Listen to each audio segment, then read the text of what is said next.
Food protein-induced enterocolitis is often referred to as a delayed food allergy that causes severe vomiting and diarrhea. Some signs and symptoms are divided into two classifications.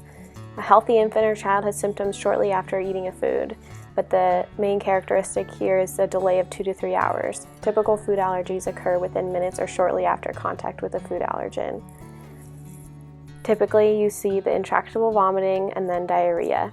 Presents at the hospital with low blood pressure, dehydration, and it often mimics an infection. The initial suspicion is a severe infection, and it often takes quite a few times for Fpies to be diagnosed.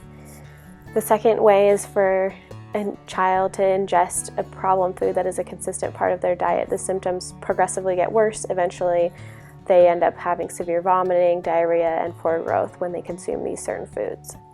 It often, again, mimics a severe total body infection. Some common trigger foods for Fpies patients are, in the first few months, they'll be exposed to cow milk protein formula and sometimes soy, and even the protein in breast milk can affect some of these infants. A lot of times symptoms arise when solid foods are introduced, especially foods like rice and oats, and then other triggers may include milk, soy, poultry, peas, green beans, sweet potatoes, and squash. But any food protein can be a trigger, and it often depends on the child. Some may only have 1 to 2 foods, some may have many foods that cause issues. The diagnosis is difficult because it's a non-IgE food allergy, so it is more challenging to diagnose. History is the main driver for diagnosis, and gastroenterologists are a really important part of this. Typically, a medically supervised oral food challenge is done to determine which foods are trigger foods. Treatment and management is extremely important for Fpies patients. They need to have strict avoidance of trigger foods, and when they are introducing new foods that they haven't tried before, it needs to be a very slow progression to ensure that they won't have symptoms. While at Northwest Family Nutrition, which focuses on pediatric nutrition, I was able to experience a handful of Fpies patients, and one was only able to eat a very small selection of foods that included quinoa, beef, some fruits and vegetables. Since these patients have such a small selection of foods, and it's shown that it seems that there are certain foods that are related that tend to cause issues, I created handouts that showed the fruits and vegetable family trees in order to give these parents some guidelines on what to choose for their kids when wanting to try a next food.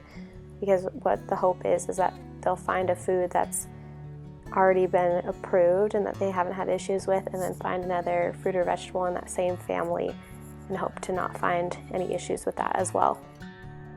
The key for these patients and their parents is to give them easy to use tools that will make this easier for them. Like I mentioned, one kiddo could only have quinoa, beef that was raised strictly on grass, and then a really select handful of fruits and vegetables. And so because she's been admitted to the ER quite a number of times for symptoms related to the Fpies, her parents are extremely careful with what they choose to introduce next. And so for them to have something that gives them a little bit more support and a little less risk when introducing a new food is really helpful for these parents to give them confidence and to feel that comfortability too. So these charts allow them to make some selections that might promise them some new foods and some more variety, because it's, as you can imagine, really hard to eat quinoa and beef for pretty much every meal, and so to be able to give their children some variety, it's extremely important to the parents, and it's really important as dietitians as well to be able to make sure that these kiddos get a variety of fruits and vegetables, a variety of foods, so that they are nourished properly and don't have to rely on multivitamins or supplements to meet those needs.